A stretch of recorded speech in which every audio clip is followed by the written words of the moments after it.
but it's amazing to see actually so many people for this time for this season. And I'm sure it's all Victor, of course, and his name and what he does and what he writes who that brought all of you here. So my introduction of Victor Martinovich begins with a very short sentence. Victor Martinovich was born in Belarus, Kyiv, which obviously I don't need perhaps to introduce Victor in great detail at all, but just for those who do not know him yet. Let me say that he is an art historian. He defended his dissertation on Chagall in Vilnius, and he's been associate professor at the European Humanities University, currently in Vilnius, where the school was expelled from Minsk back in the days.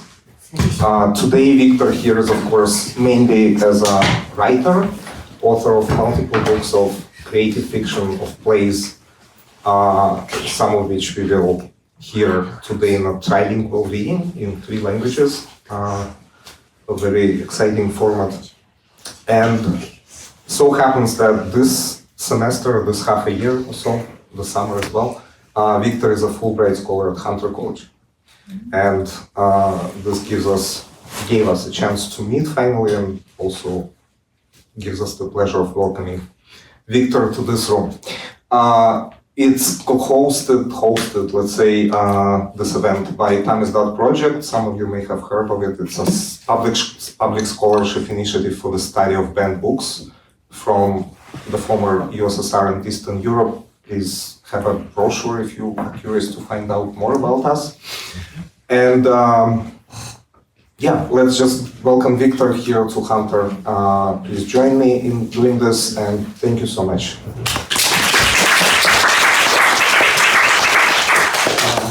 Thank you, Yasha. Thank you for coming, for visiting, for coming this evening.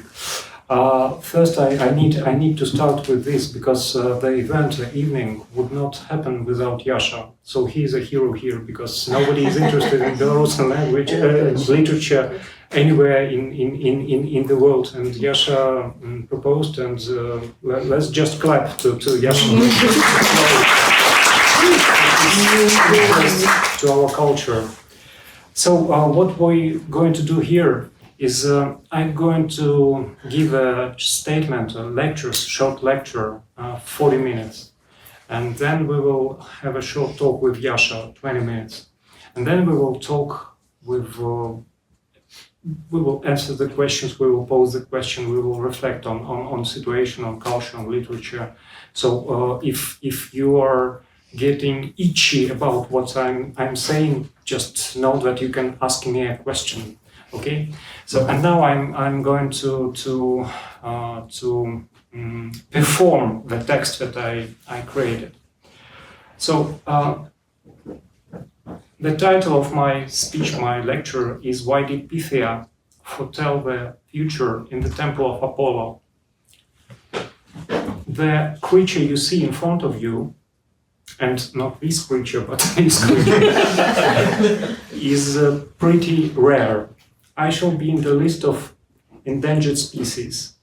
I'm not only a fiction writer, a utopian profession in the age of TikTok, but I'm a Belarusian fiction writer. The widow that writes using the language nobody understands outside of his forest. It is a number of translations that makes a prose writer, prose composer international and, let's say, important. Do you have anybody in mind who specializes in English translation from Belarusian? My only book translated to English was my debut novel composed in Russian. My novels, written in Belarusian, were translated to German by my good friend and renowned enthusiast of Belarusian idea, Thomas Weiler. Currently, I know 3 people who actually do their translations from Belarusian to English, and Jim Dingley is one of them. You shall keep in mind that a translator is a tunnel that connects two worlds. And his capacity to translate, let's say, one novel per year is what makes these two cultures visible to each other. There are four people for German language, one person for French, one person for Swedish. I hate to say it, but even in Soviet times, the situation with translation from national languages of cultures swallowed by the USSR was much, much better. That's why you, of course, have heard about Vasily Bykov. And I doubt that you've ever heard about Andrus Horvat, a brilliant writer of my generation who've written his two great novels in Belarusian. Moreover, Jim Dingley, born in 1942, is one of the fruits of the Soviet era of translation from national languages, now totally destroyed and abandoned. As I already mentioned, it is only the enthusiasm of people who treat the help of to our culture as a hobby that keeps all of us above the surface of this letter river. If not Jim or Thomas, we all would be drowned in oblivion. And I can hardly see any chance for change in this situation. It takes at least 5 years and a lot of money to grow a new literary translator. The irony is that nobody wants to spend money on such stupid things as literature or language anymore. Hence, we are doomed to disappear and be swallowed by the new USSR, which is already here, knocking at our and at your doors. I will start the reading part.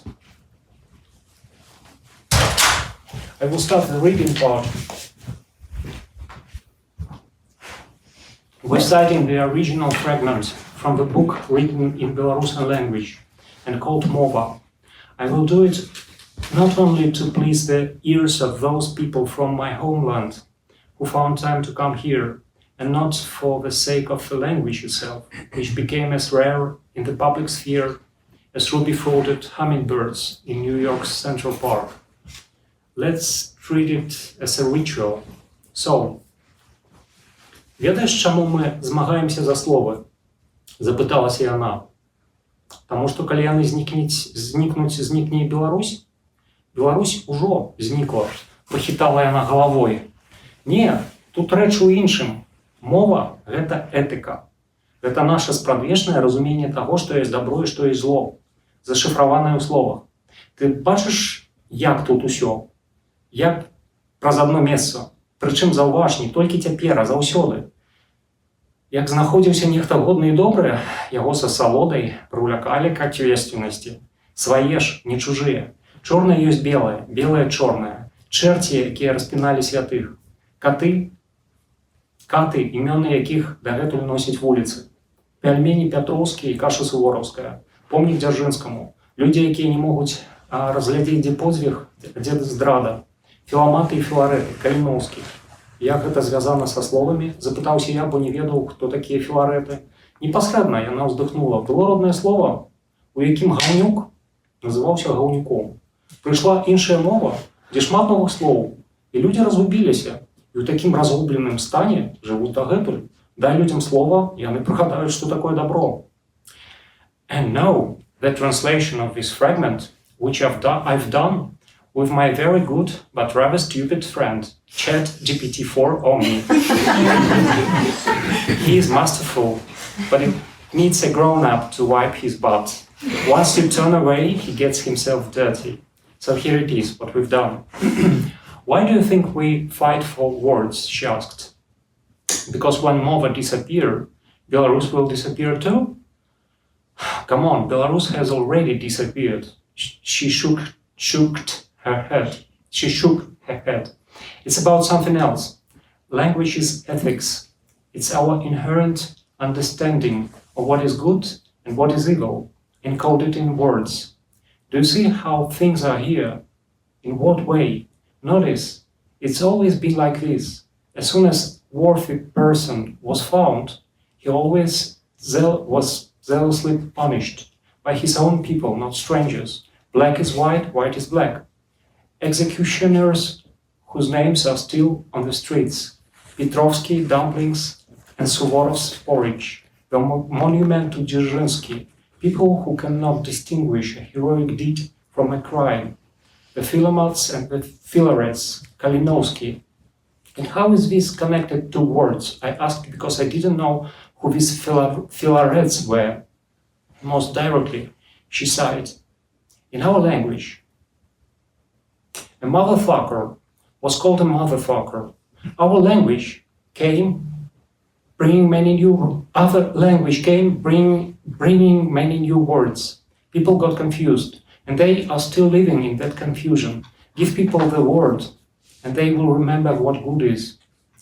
These lines were published in 2014 and were received as a sign of my incurable pessimism. This is what I received all the way through my writer's life. That nicknames like Paranoid Android after publication of Paranoia in 2008. I mean, really, one of the critical essays on me published in 2008 in Belarus called me a paranoid in the title.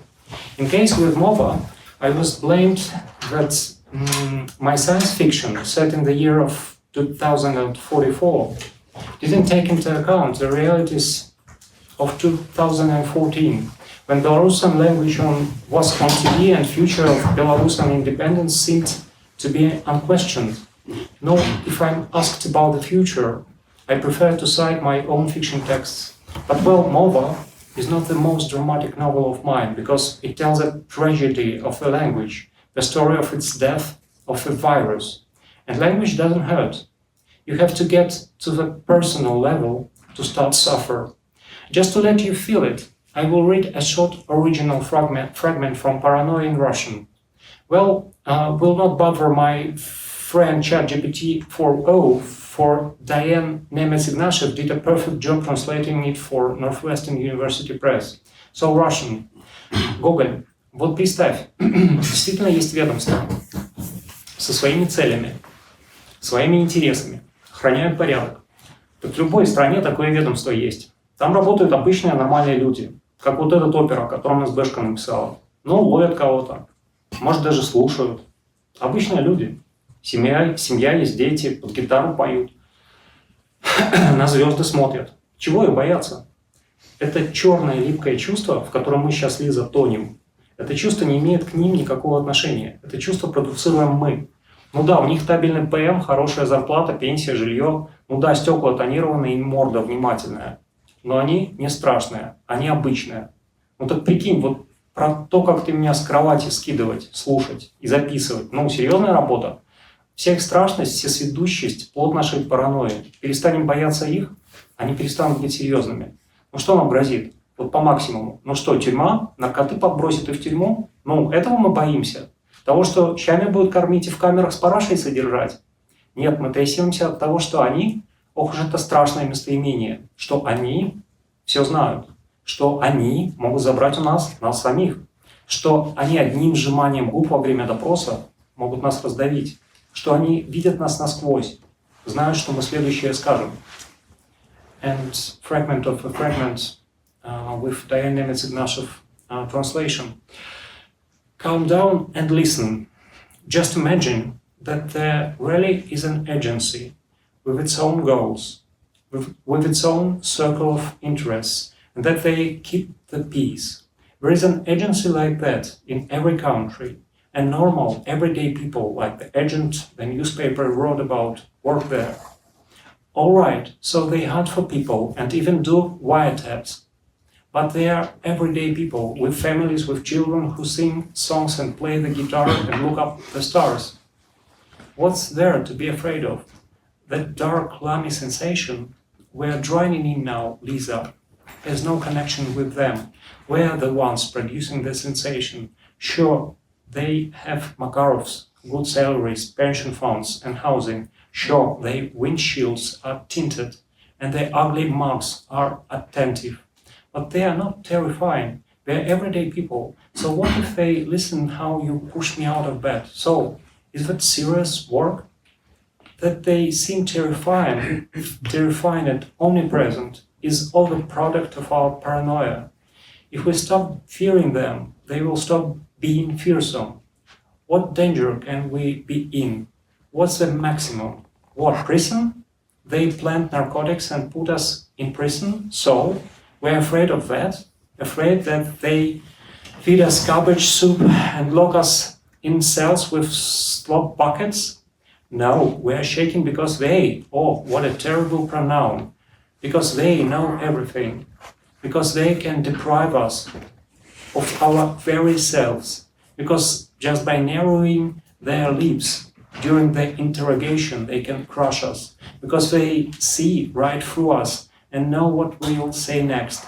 But they are normal people who think about how they can buy themselves a new set of wheels or slip away early from work to be with their wife.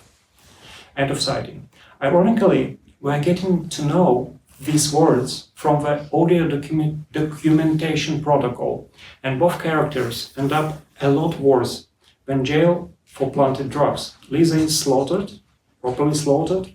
Gogol is driven insane by an unfair murder charge. And here is a psychoanalytical question for me. Victor, what made you write all these unpleasant things? Isn't it much better to imagine a good world of soft, fluffy cats and enjoy their adventures? Isn't it more natural to put your mind in a mannered setting of Victorian England or Belarusian medieval past, with knights, tournaments, and ladies of the heart? And I would probably do so if I was a person of another creative profession. But to write a novel, I mean to finish quite a huge text with multiple characters, with numerous locations and dialogues, you have to really believe in what you are writing. It shall be treated by you as part of your life, as something essential from your own experience. Once I wrote that we people from this troubled land, with this set of injuries that we call our new history, are looking like and behaving like deep sea fishes. These creatures evolutionarily got used to existence under very heavy pressure of the deep, the pressure which would crush the normal mammal from the surface. And if you take deep water fish out of this huge pressure, it will explode from the resisting powers generated by its body. So do we, living in the eternal flow of doom scrolling, where every bad news in your phone concerns you directly. I can hardly imagine Erich Maria Remarque composing Angélique Le Chemin de Versailles in 1942. So I'm sorry, dear psychoanalyst, but I can't help myself thinking of and imagining something nice in 2024. But what's strange is that I did it in 2008, the time of creation of Paranoia, when nobody actually cared about the level of fear in the country, and in 2014, when again the independence and future of our land was bright and clear. It always worked as a whisper of reality. When you imagine the plot of your new novel and try to be positive and try to avoid a bad and depressing ending, you simply do not proceed. Your imagination is up against the wall. It cannot penetrate. Then you just put this optimistic idea aside and give up writing. And after a while, a new idea, a new plot's trajectory comes, and this time it inspires you with its realism. I strongly believe that the essence of creativity, the origin of the work of art, is seeking the truth. You can feel it comparing late Egyptian Fayuma portraits, 1st century AC, the one I have above, with tilted, robotic and anonymous visuality of the previous 3,000 years of art of ancient Egypt.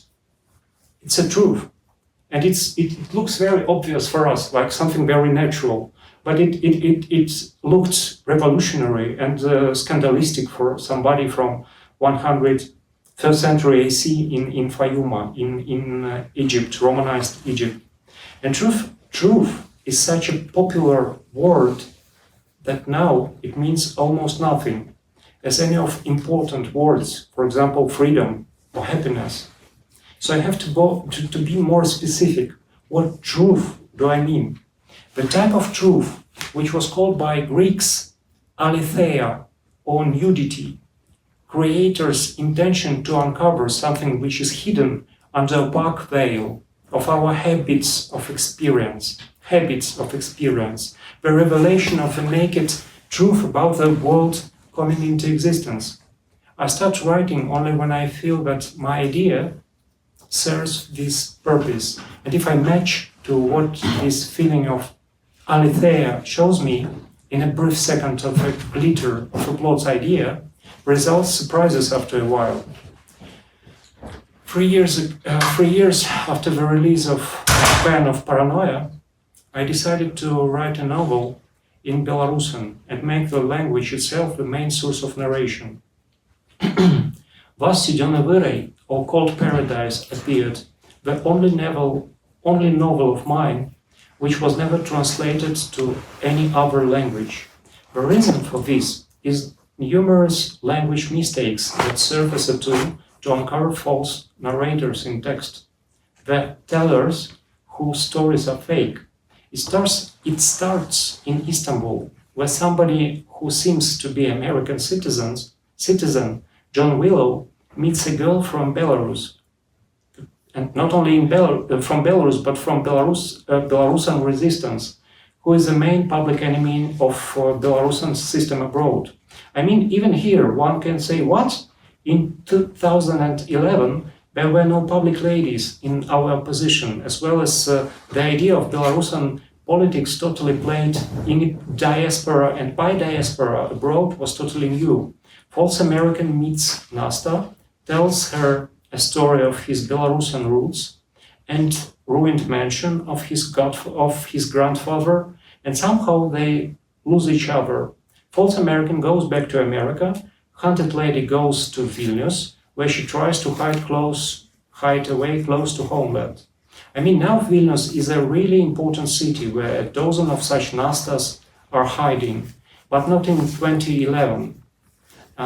Then we hear the story of a false editor. Then, in a plot, we hear the story of a false editor or false article composed by a false American citizen, John Willow, for an immigrant magazine abroad.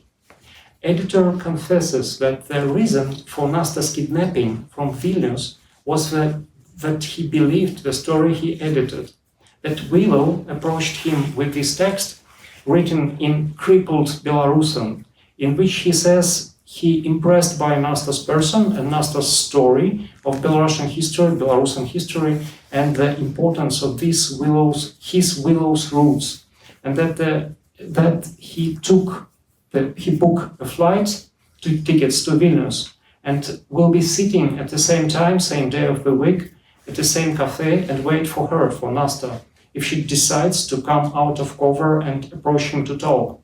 The editor, Yanka, says that Willow gave him money for editing and publishing of his text. And he, Yanka, was surprised that most of the mistakes in this text would be made by somebody speaking Russian and not English. Thus, this publication in a well-read intellectual magazine of immigration became a trap for Nasta. And then we have a voice of Nasta herself, written in very modern slang, as a letter from the place of her detention in Belarus. This text is telling that the whole story is false. She's a lesbian, she never was in love with Willow, and the reason for her kidnapping was the editor Yanka, KGB agent, who kind of invented Willow. And she was kidnapped and smuggled through the Lithuanian border in an ambulance car. I mean, you can imagine my feelings when May 2021 I was going in a train from the Poetic Festival in Kaunas, Lithuania, to Vilnius, Lithuania, reading the news about a Ryanair plane being forcefully landed in Minsk. to get one of the emigrant public enemies. A couple of hours later, I checked in and took the last flight connecting the European Union with Belarus. After the plane landed in Minsk, flights were cancelled forever. And sometimes there is a feeling that this is going to us really forever. I wonder what Nasta would say about it. Why do we need art? And what is it for? If somebody got ill, in ancient Greece, he would gather money for a pilgrimage to Epidaurus, the place where god of health, Asclepius, was living. Not the statue of Asclepius, or the main temple of Asclepius, but God himself.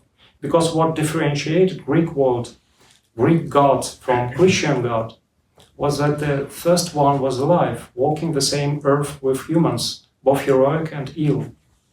After arrival to Epidaurus, one who fell ill, rich enough for a good treatment, would be invited to Tholos, dark basements in the round ritual structure. He would be presented with a torch and then locked in a maze with no sunlight coming inside. I mean, I was there outside of the structure, and my attempt to imagine what one would feel gave me shivers.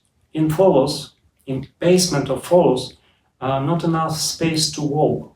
You have to crawl or crouch, and then darkness, and then final cut, snakes, because this place was swarmed with snakes. Maybe not poisonous because their meaning was not to get an ill person terrified, because their meaning was to get the ill person terrified and not killed.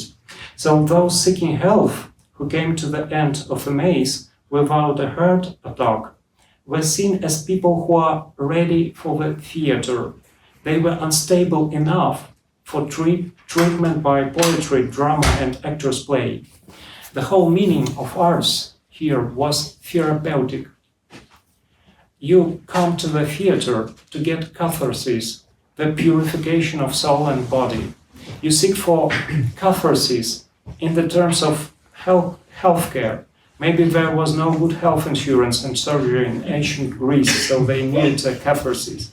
But is that we look for in literature right now? Obviously not. When we read Rilke about the tear caused by Lou Salome, the tear that he hides on the inside of his cheeks, we feel nothing comparable with a crow with a torch in a basement of Tholos swarmed with snakes. So why reading literature? Why?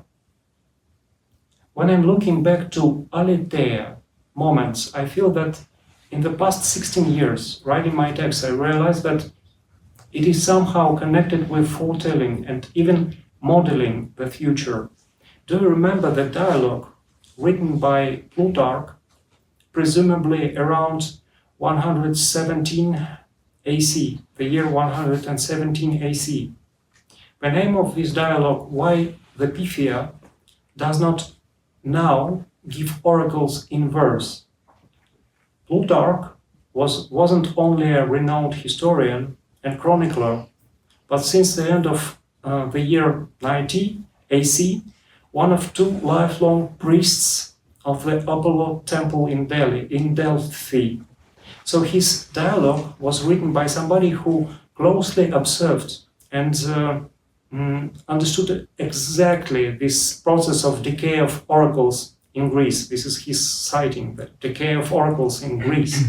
He evidenced by himself how poetry was losing its gift of foresight, how words that used to be granted with sacred power were becoming just words of humans. He connected these with the intention of Delphic Pythias to be clearer, easier to understood. So the magic comes to words, together with rhyme and metaphors, which require an interpretational intention from the one who wants to read the future. The moment when Pythia started to make her prophecy in plain text, plain and easy text, she lost its connection with the world of living gods and the continuity of time. I remember when I was touring around Germany with Voland and Quist's translation of Mova in 2016. On each reading, I was telling about a future big war coming to Europe, and nobody was interested. The author, who wrote a dark prophecy about the future of his country's culture and language, this time tries to warn about more broad events closely connected to the well-fed, prosperous listeners. My mistake was that I tried to talk about the future in a plain text. So next year I composed my opus magnum, the novel in the genre of parable called Night. And the whole text was about dilemmas one meets when he faces the violence and armed threat. For example, listen to this, published in Russian translation in IST in 2019, 3 years to invasion. The main character, sorry for my English, usually I speak much better than this. I'm a little bit nervous, because probably it's my first this long talk and reading in for somebody who is natural born English speakers. Okay, so sorry. The main character, librarian, in apocalyptic dark world with no electricity and light, accumulated wealth by giving books from his library for rent. He decides to get out of the walls of his safe city-state with his dog Gerda to inspect the outer world, which is reported to be filled with monsters. Not just monsters, but very strange monsters, taken as if from Herodot's history. Guards on the gates proposed him a rifle to shoot down possible beasts nobody has ever seen. But these beasts keep everybody in starving settlement. This is what he replies. I looked uneasily at the weapon. The thought of shooting some beasts did not appeal to me. After all, Gerda was a beast too. All aggression in the world arises from misunderstandings and the inability to negotiate. If a person going out into the world as a device of killing, if a person going out into the world has a device for killing, he turns from a traveler into a soldier. This is unlikely to bring more peace to the world. I was set to walk halfway across the earth with a map that only extended to what used to be a Gomel, and no compass at all. To achieve anything with such plans, a great deal of luck is required. And luck, I was convinced of this from past travel experiences, directly depends on your actions on the road and the mindset you're all out with. So I declared resolutely, no, I won't take it, on principle. Again, I felt very weird seeing reports from Kyiv subway or Kharkiv's bomb shelters, people sleeping on mats in the darkness, with all gadgets drained out of power. This was the world I already lived through. I've been there. This was something I tried to warn about. The reason for hatred in Knight's universe was in false perceptions of the reality spread by primitive light mass medium, connecting all the city-states in the dark world. The impossible monsters, the fake events. The moment librarian finds a headquarters of this medium, he realizes that the publisher, he called Pineapple Head, simply took all these monsters from Herodotus just for fun. This is how librarian solves it, citing, Sit down at the keyboard, I commanded. I lifted him by the shoulder and pressed him into the chair. Type the following. Good night, dark world. My name is Semyon Tsaplia. Written it needs the enter, he explained in a tour guide's tone. See, I press it and it moves to the top of the screen. The transmitter on the tower starts the light pulsation. The words disappear into the water above. That means the phrase has been sent. Good, type the next part. Type, I'm a human, like you. By mistake, I gained an access to this transmitter. Written it? Yes, it's transmitting. But no one will believe the light medium after this. The whole light culture will collapse. There will be a chaos. Why? The creature that plunged city-states into terror with fictional monsters threw a questioning glance at me over his shoulder. Oh, how I wanted to tap out the rhyme of a hard day's night on the pineapple of his head. But instead I just barked at him. Type in silence. Next. The Neri do not exist. The Budini people do not exist. The Androphagi do not exist. The goat-legged ones were invented by me, Simeon Tsaplia. Send it. Next. Believe only what you see with your own eyes. Press enter. Last part. Type in all caps. Fear nothing. Fear nothing. The last book I published in Belarus, Russia and Germany, simultaneously, autumn 2020, was called Revolution. Despite its title, this was a story of the impossibility of the turnover, about the eternal human's desire to obey. You can corrupt everyone with power, stated this text. I have a fragment illustrating this, but I will skip reading to save some time. The book became very popular in Belarus, but I'm not sure that it was properly understood in autumn 2020, because everybody was praising YouTube prophets, promising imminent regime's collapse. The following years, it became a bestseller in Germany, and it is still on the stage of Munich's Volkstheater. In Europe, it is still the most reviewed and most sold novel of mine. I would be very happy if this time I was wrong. February 2021, after the confiscation of all remaining copies of Revolution and shutting down both of my publishers, I decided to try to trick the system. I composed a fairy tale, which was very shortly sold to a private Belarusian publisher who really quickly got it illustrated and ready for printing. May 2021, the last illusion that something can be published in Belarusian language in Belarus was deprived after they raided a newly opened private bookstore Knihovka. The fairy tale, name is The Boy Who Had No Tail, was put on pause. I'm not sure if it will ever be published in the language it was created in. How is it connected with the title of my speech? Well, get ready for a smile, because here comes the world of soft, fluffy cats. The story was set in post-human world. The boy from our time gets caught in a whirlpool while swimming and suddenly finds himself in a world populated by clever-speaking cats behaving themselves like hipsters from Williamsburg.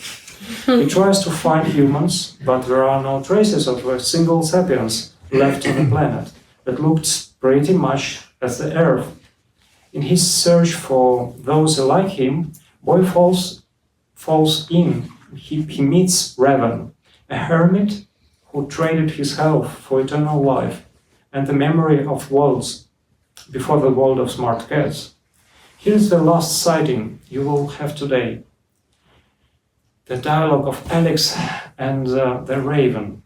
Alex pondered where to start. Finally, he formulated, people, humans like me, where are they? On the bookshelf lies the answer to a question, said the Raven. Take it. Alex turned and quickly found a spheric object that felt like a stone. Bringing it closer to the light, Alex shuddered. In his hands was a skull. The lower jaw was missing. The eye sockets looked eerie, and only 2 teeth remained in the upper jaw. He touched one of them, and it easily slipped from the gum into his palm. The Raven watched the boy's reaction closely. You ate them? The boy said. You ate people? Raven laughed. People ate themselves, declared the Raven, stopping his laughter. without any participation from all those you've met in our village. I gave you this skull so you would notice its age. Look, the bones have petrified. Imagine how much time has passed since the last human life ended. If the bones turned to stone. Alex looked closer. Indeed, the skull was too heavy for bone and looked more like a yellow and very heavy stone. So people went extinct like dinosaurs, he asked. People went extinct like people, the old raven chuckled again. Dinosaurs weren't to blame for their extinction, but people excelled at it. And the tablets and the repairing bots, these are complex devices. Where did they came from? Where did they come from? Did cats make them? Cats are incapable of creating anything new, the raven smirkled. They only know how to use what has already been created, but they do so very wisely and lazily. Then who? Aliens? Aliens, the raven laughed. Even making loud sounds, he remained motionless, seemingly because any movement was painful for him. He repeated cheerfully, aliens, conspiracy theories are resilient. No, he became serious. All these electronics, all these useful bots were left by people. People created them. They learned to create almost eternal things, forgetting that they themselves were not eternal. And what destroyed people? Having invented helpers that took all on the necessary work for survival, humanity gained a lot of free time and engaged in its favorite activity, war.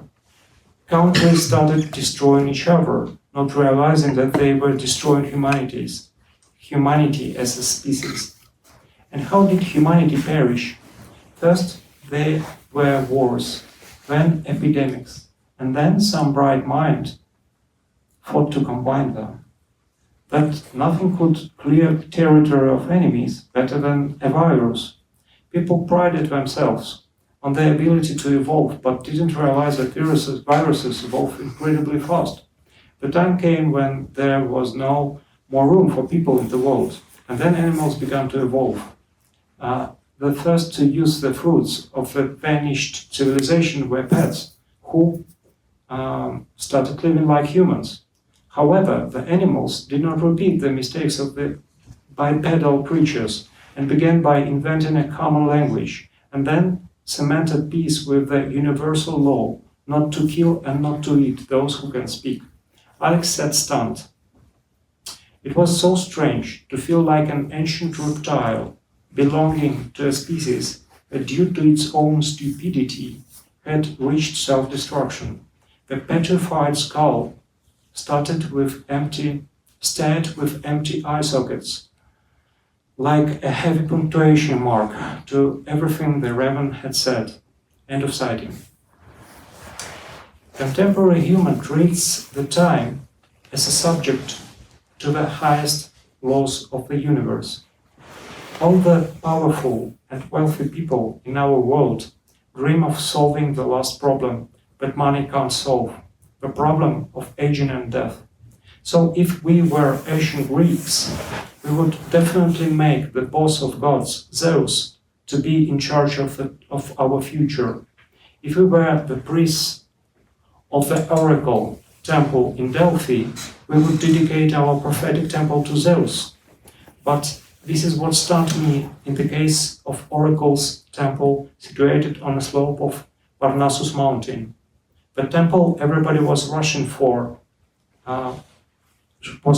to for getting to know their future was not the temple of Zeus.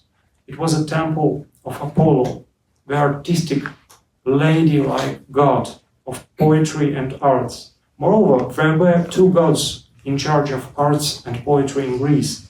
One is perpetually drunk and misbehaving Dionysus, and the second, obedient and dreamlike Apollo.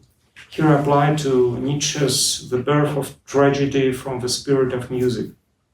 Somehow the weakest the soberish Apollo was destined to deal with the complex problem of time, because ancient Greeks, who inherited ancient Aramean belief in sacred power of word, knew what we seem to have forgotten. In the beginning was the Word, and the Word was with God, and the Word was God. Thank you for your attention.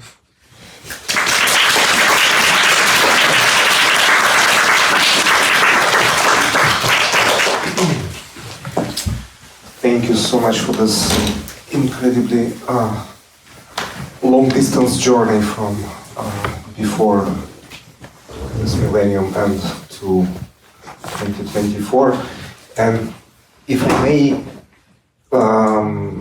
first ask, I really have just two questions, I think. So the last excerpt from the fairy tale reminded me at the same time of Alice in Wonderland, except this is Alex Montelis, and something like Fahrenheit 451, and even much worse and scarier dystopias of course, 20th century. How did you arrive at this genre of a fairy tale to sort of sum up so much that this genre was capable of summarizing and also representing?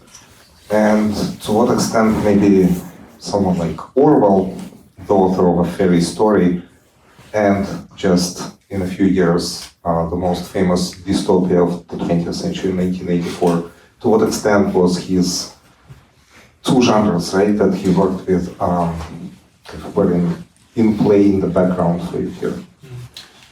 Thank you, Yasha. Well, I think Orwell, after composing 1984, he composed a beautiful fairy tale about the animal farm. Before? Even before. So my mistake was that I composed a fairy tale before my Paranoia. I think that's, all pessimistic writers come at some point to the idea of writing a fairy tale. Because yes, to prevent something, you have to address the young people.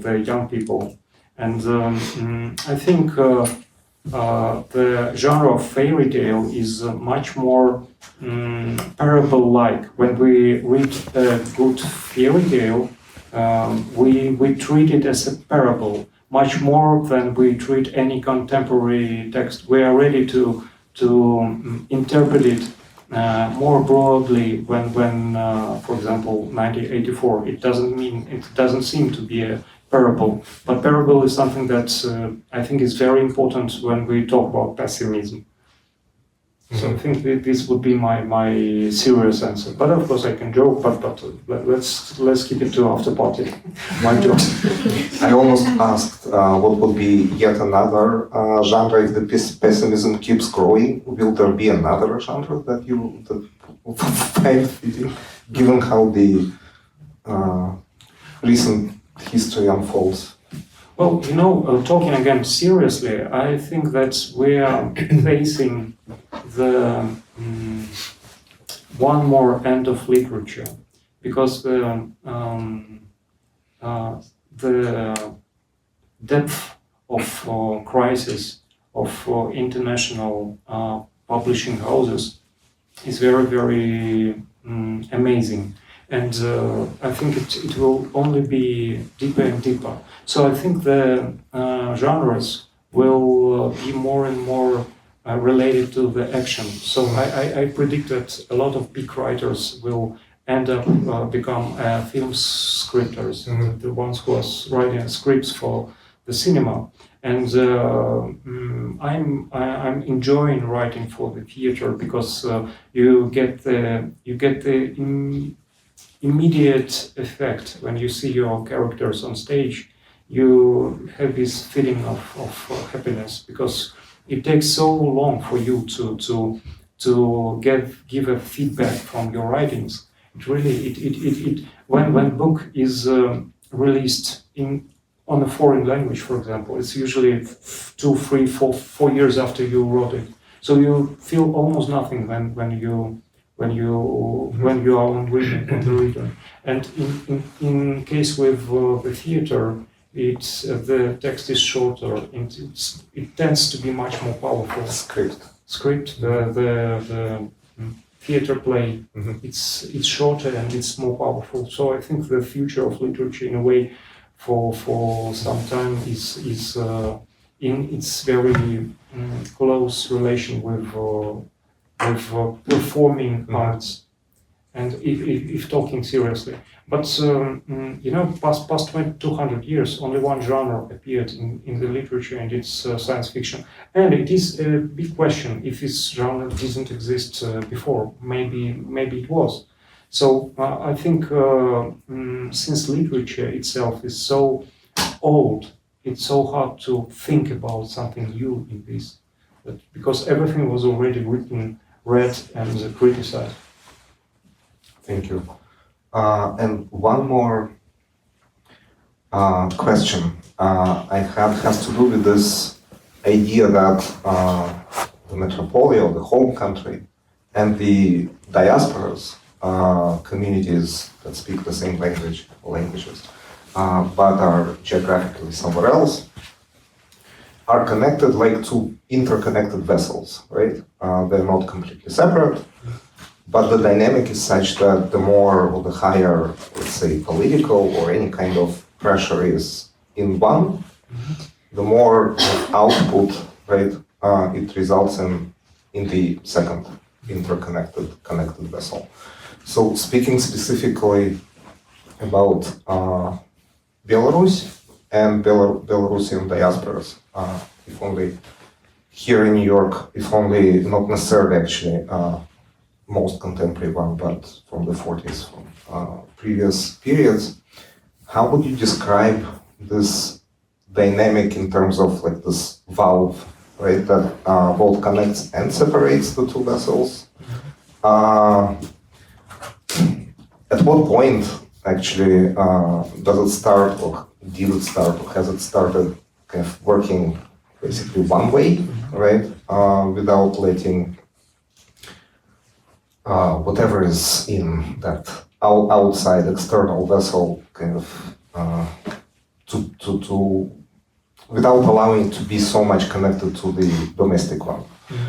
And how does this model, I mean, to what extent do you kind of subscribe to this representation of the cultural situation transgeographically, right, across the borders that are much more palpable and physical, of course, today than maybe when this metaphor was even invented, like back in the 1970s? I think that's where it comes from.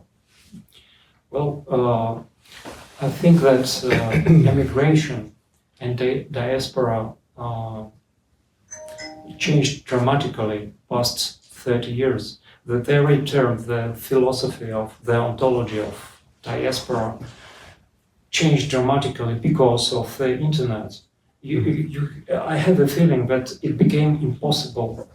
It became impossible to emigrate because you keep reading the news, and you have the feeling that you are still there, and you keep this feeling after 3, 4, 5 years. In case with Russian immigration of first and second wave, they also kept some emotional connection. We can see it in Nabokov's Podvig, for example. But here we are shadows in paradise, like Marquez wrote about New York. We are non-existent creatures, just shadows. And our real connection, our real place of existence is there in the places we left. But in case with culture, and moreover with literature, it works differently, because it is very hard to be a theater in exile. And all Belarusian theaters, which were very sound, very bright when they were inside, they're half or even less than they used to be. Their performing on very specific scenes, very specific platforms, and it's kind of deaf.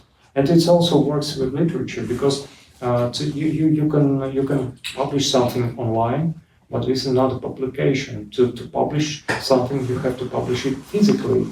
And despite a huge diaspora, we have really huge diaspora abroad. The people who are living in Poland, I better know people who are living in Lithuania, and they are not wealthy people. When you have to spend 20, 30 euros for a book, it can be a big problem for if your daily budget is 20 euro. So it's kind of dead end. Well, there were, correct me if I'm wrong, but of course there were Belarusian publishing houses during the Soviet era abroad. I mean, have there appeared any new ones since the 19? Yes. In the past 4 years? Yes, I think there are five at least. Yesterday I signed the agreement for transmitting the rights of Mova to Polish Belarusian publishing house. So they will take the already existent publication, just reissue it. So yeah, there are at least 5 of them in Poland, 2 of them in Lithuania, but it's just not the same. The problem is it is not the same. The readers are different, and the questions on the readings are different. The connection of our talks here with what could be culture inside the country is a little bit thinner, because we talk here not about the things we shall talk if we were there. And this is a bitter thing, because country needs a culture, and country, of course, any country needs a literature to exist, and it is not possible to be there and to write freely. I mean, it's impossible, and it's not possible to continue the way you did when you published inside, because all of your public evacuated, like emigrated. But while doing this, they transformed a bit, and they became less interested in such things as literature or poetry. So are you saying that you don't feel like you're writing for the readers back home in Belarus anymore, when you're writing something new here and possibly publishing it abroad?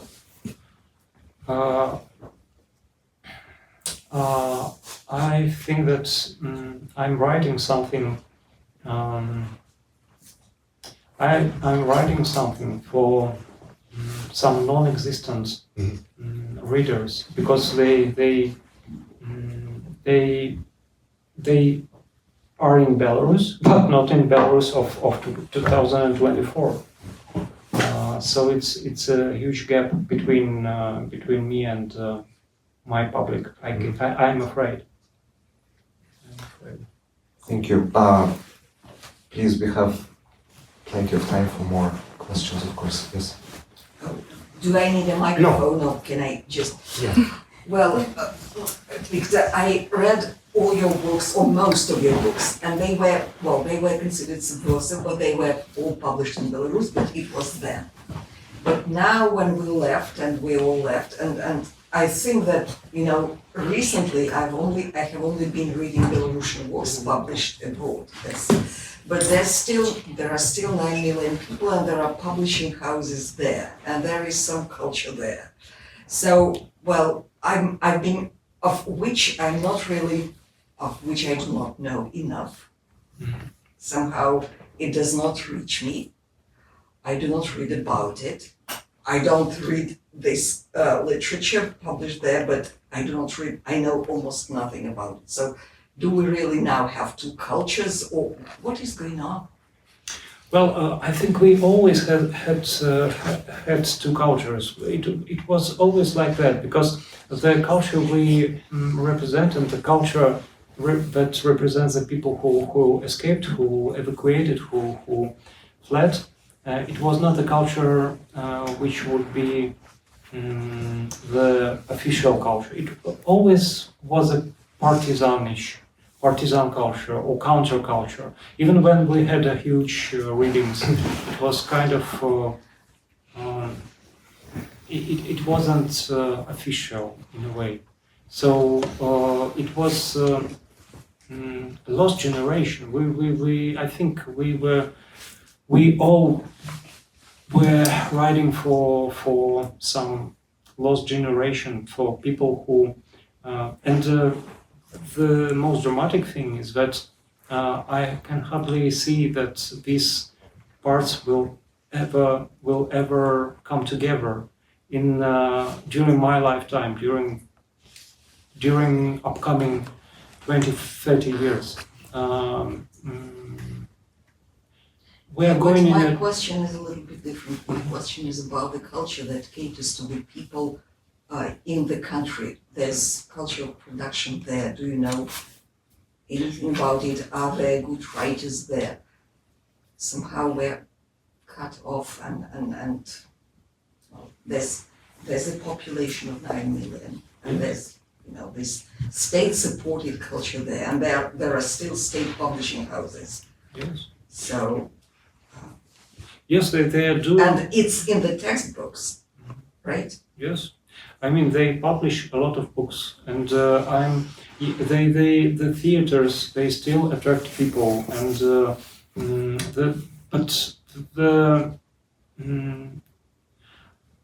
for example, Kupalovsky Theater. Just take a look at their repertoire. It's very different from what it was 5 years ago, and the public is different, and everything is different. The mood is different. I'm not. I didn't feel like coming to cultural events in Belarus like when I was there, because I had some feeling of responsibility. Somehow I didn't want to go to. It's kind of moral or immoral. The question not about the quality. It's not about the quality of the product. It's already a question about the ethics of your participating in it as a reader, or as a performer, or as a writer. So for me, it's ended like in 2021 when I tried to publish the fairy tale, and I had an illusion that probably the fairy tale will be will trick the system, because it's child book, it's book for grown-up children, and we all are grown-up children. But I had a feeling that if the families, I mean, if grown-ups will read what I've read, what I've written, they will understand something important. And even this trick didn't work, because they're a good publisher, not the one that I was working with. They bought the book and then they just posed it. And you can imagine the author's pain when you have your book sold and then just put in a shelf, in a shelf. So this is it. Yeah. Was that a political act? The fact that it was frozen? Economical. Economical? In situations like this, there is no politics anymore, and no situation when there is no politics. So it's the same time the politics and non-politics. Okay. Politics is everywhere, and it's nowhere.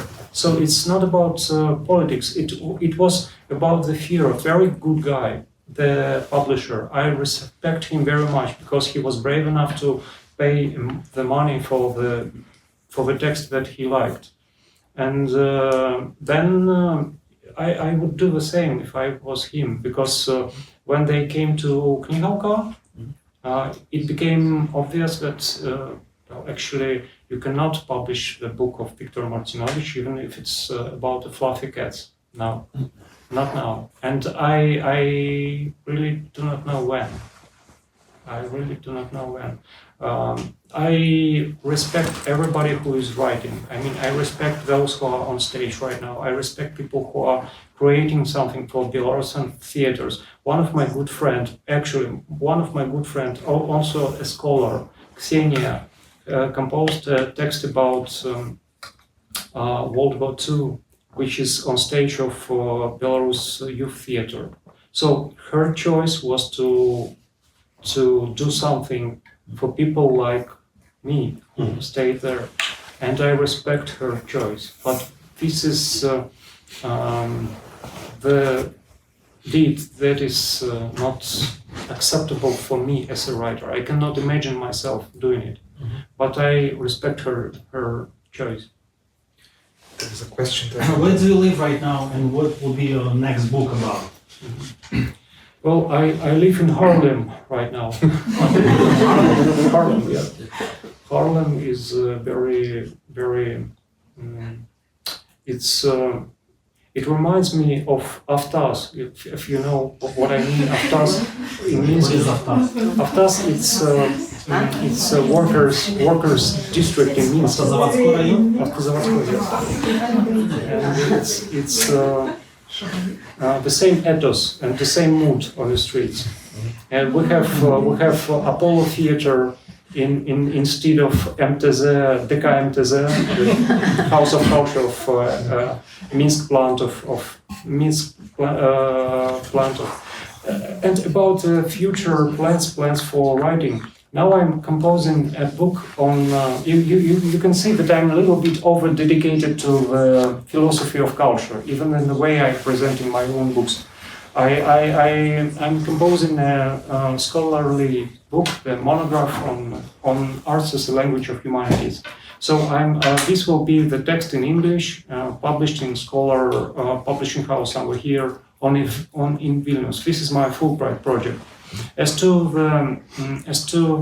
the fiction texts, my dream would be to publish the things that have already been composed, for example, the fairy tale, and this would be the maximum. Because, there is a famous writer in Belarus whose name is Vladimir Karatkevich. He's super well known, and I'm laughing. Because I very love Karatkevich. Yeah, he's really good, and everybody loves him. And when I talked to people who knew him very well, they said that there were bags of manuscripts which were never published by Karatkevich. And I think if situation will change and Karatkevich will be in favor again, because he is not in favor because he wrote a thing about Kalinowski. Kalinowski is treated as a Polish spy right now. Mm-hmm. So his book, classical book, a school book about Kalinowski, made Karatkevich not a good guy again. So if situation changes, I think we can see another 6 or 7 books of Karatkevich, who lived in 1970s. And this 30 years of independence that we had was not enough to publish unpublished Karatkevich. The same will be with, I think, a lot of people who stayed in Belarus and who are staying in Belarus. Andrei Fedorenko, for example, very good writer of older generation. All his books were very significant, very good language, very good Belarusian language. But what is he doing right now? I think he's writing something. And I think he also doesn't think about publishing what he is writing. Because you should also mind about not the future of your books, but about the future of yourself. If you are planning anything to publish anything in Belarus right now. Yeah.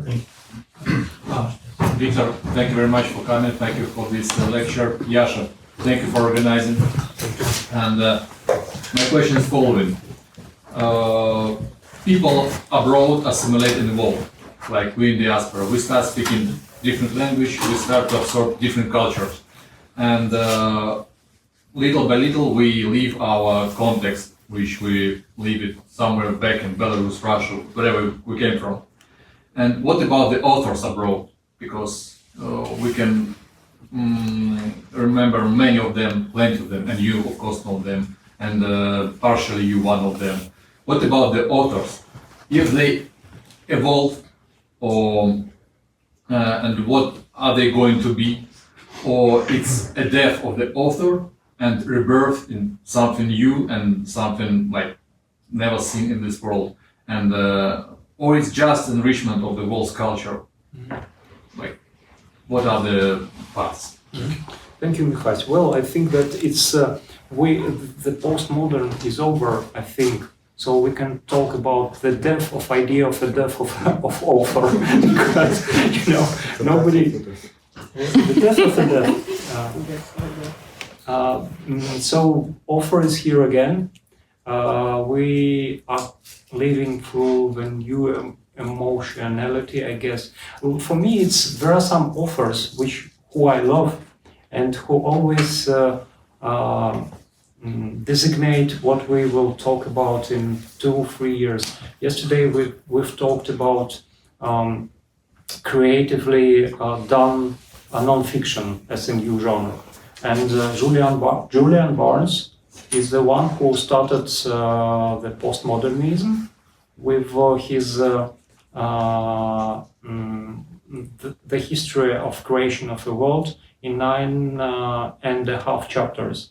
He was the first to create a postmodern literature, and then now he is getting out of postmodern literature. He's creating first the creative out of fiction, and then he creates something very emotional about death of his wife. So I think we are in postmodern world where in which author is very significant, because always been significant. Even when Barth wrote about his death, I don't think that Barth really believed in the death of author, in duration of itself, the narratives that create themselves. I never really believed them. Can I ask you? Yeah, sure. I absolutely agree with this idea of yours that the authors will be tending to write more and more about like action. And indeed, I think that basically the TV series is today's novels. So my question related to this, you said that it's very hard especially when you are outside your language culture, being say in Europe and whatever, in diaspora, waiting until you can ever even see the reaction of the reader. With something that has more action as a performance, that trajectory is a lot shorter. Do you think of not like turning your novels into a theatrical piece, but writing straight for the theater? Yes, I'm doing it. I'm doing it. The thing is that I'm silent on Facebook about the things I'm doing the past 4 years. But I'm doing, in November in Germany, it was a premiere of a play I wrote for Philip Arnold. And the title was Papienklinik Berlin, and it was a play about a dramatical fight with shooting of 2 persons, the immigrant from Belarus and immigrant from Ukraine in Berlin. They are nearly killing each other, and it's rather. It's very nervous, and it was read. I mean, Philip Arnold was quite like, we're gonna be smashed. No, Ukrainian diaspora came, and they applauded. They realized they liked the text. We received very good critics. So I just didn't want to write about this in my Facebook or Instagram anymore. So this would be like excavated after a while by somebody who speaks German. And I guess this is the new reality. When you want to travel, you have to be quiet about what you are doing, because you can be easily named a public enemy in Lithuania for any ideas of Belarusian Vilnius. So you have to just do something, just write and be quiet, and this is it. It's not a time for interviews and not time of showing off with your results. But I'm writing. I just finished the play named Witch Hunt, and it's the setting is in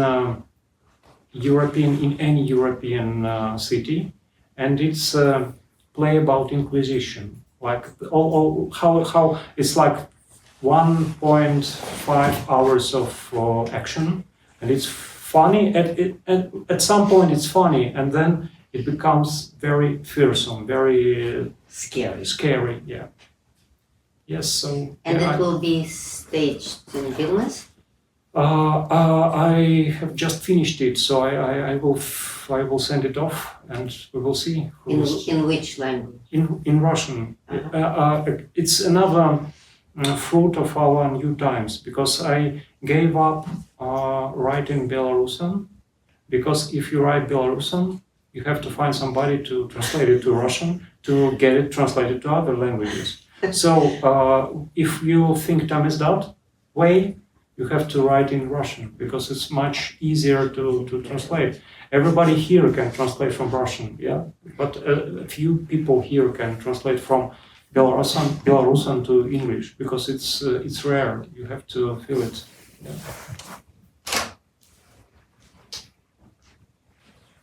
On this note. Can Can I ask another? Yes, we cannot finish on this note. So Okay. I understand, say, the dramatic aspect of, say, Belarusian writer. It doesn't matter, generally speaking. A writer going abroad and then becoming outside, becoming part of diaspora, things like that. I feel nothing dramatic about the fact that at some point Nabokov stopped writing in Russian, despite him being probably one of the best stylists in Russian language. He converted to English and continued. For me, I do not see a dramatic break at that. Yeah. Do you think that it's different for Belarusian authors? Well, yes, of course, because Nabokov was born in English. I mean, he was very good in English. He didn't lose a thing when he shifted to English. He was speaking English since Yeah, eight. but it doesn't work this way. Okay. But let's speak about Gazdanov, for example. Do you feel pitiful about Gazdanov writing his night roads in Russian, for example? Was he writing it in Russian or in French? Who knows it?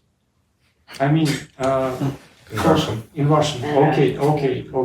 But So, like a French, right? like a French. Well, if you stay here and write something in Belarusian and work as a taxi driver, as Gazdanov did, you will end up as a taxi driver. Nobody would remember about your text, even if you used to be a renowned writer. So unfortunately, it's a dead end, especially with Belarusian language. If something, I really hope that something, thanks to these talks, thanks to Yasha, thanks to some others who invite us to talk, something might change, and in some heads might the idea appear that if we prepare a new generation of translators who are able to translate from Belarusian, this will produce a chance. Because this what has been with Ukrainian literature. It was always bigger than Belarusian literature, but it was also in kind of decay 20 years ago. But then some authors, German-speaking, English-speaking authors appeared who started to promote the idea of necessity of being included in world's culture. And we are totally excluded. We are really excluded. The problem, you can name yourself Russian writer, and this can give you some attention. But to be a Belarusian author, it's a very questionable position, especially in Germany, for example. Nobody ever heard about, on first years of my tours with Paranoia, I had more questions what Belarus is and where is it situated than questions about the literature. So because here, I guess in the United States, the public which are attracted by such readings are Slavics, are the scholars, and in Germany the event like this would be open for public, would be advertised in the newspapers, and would attract a lot of ordinary people from the street who are just looking for some, and these events are usually free of charge. So if you are in Munich looking what to do, you go to a reading, you have some show, and you can ask the author, what? Is it Belgium? Brunei? Belarus? What is it? And I was like, I will not call my country Weißrussland, I will call it Belarus. So there is a chance that after a while, some universities will have an idea that they should open or include in the Slavic programs of the faculties the programs which will train the translators from and to Belarusian. Sweden, for example, they have started this, and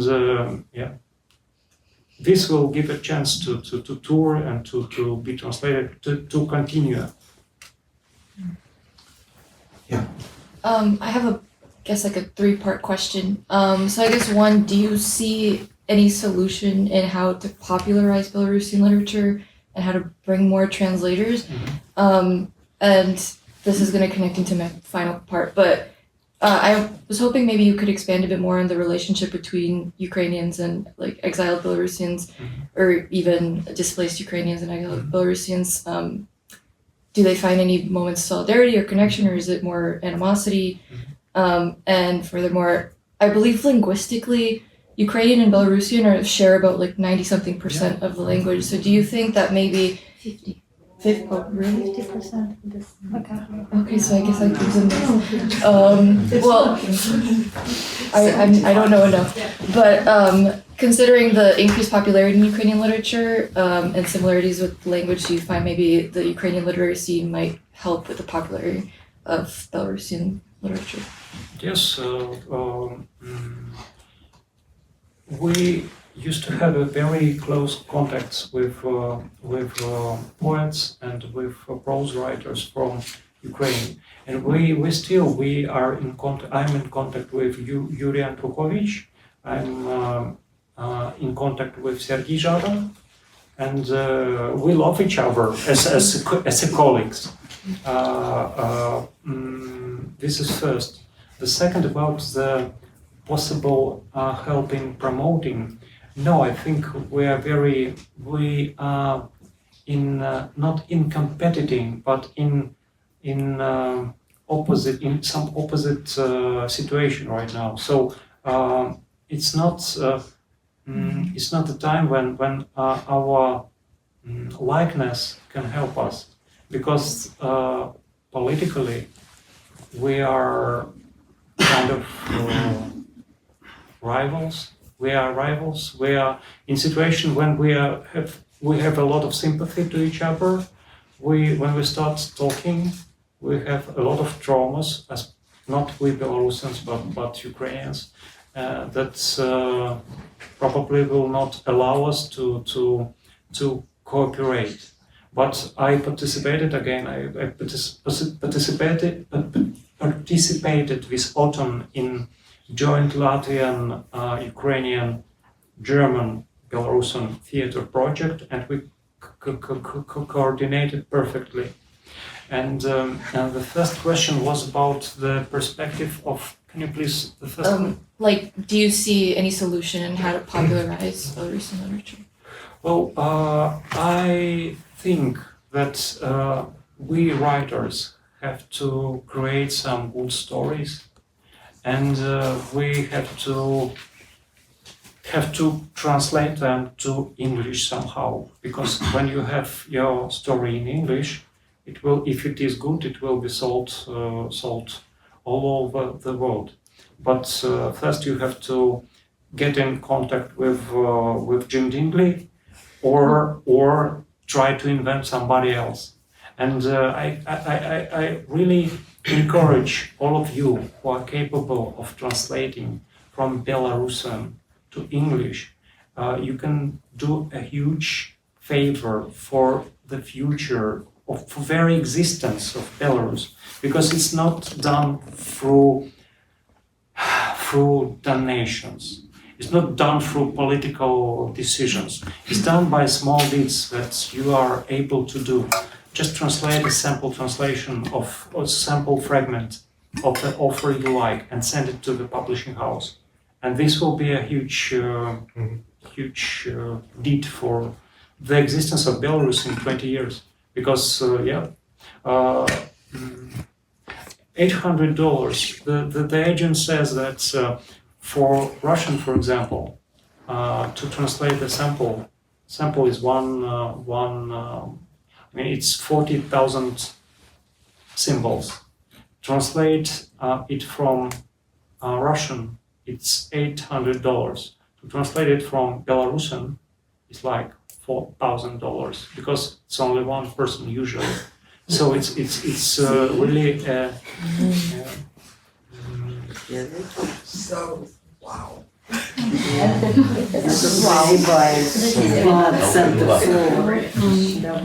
Well, we can get rich. Yeah, especially also to find somebody who wants to do that. Oh, yes. So maybe this is a good note to finish. Optimistic. And well, thank you so much again, Victor, for everything you've said, read, told us. And thank you all. And please, well, we probably will not have many events, if any, during the summer, but starting in September, please come again. And let's thank Victor once again. Thank you.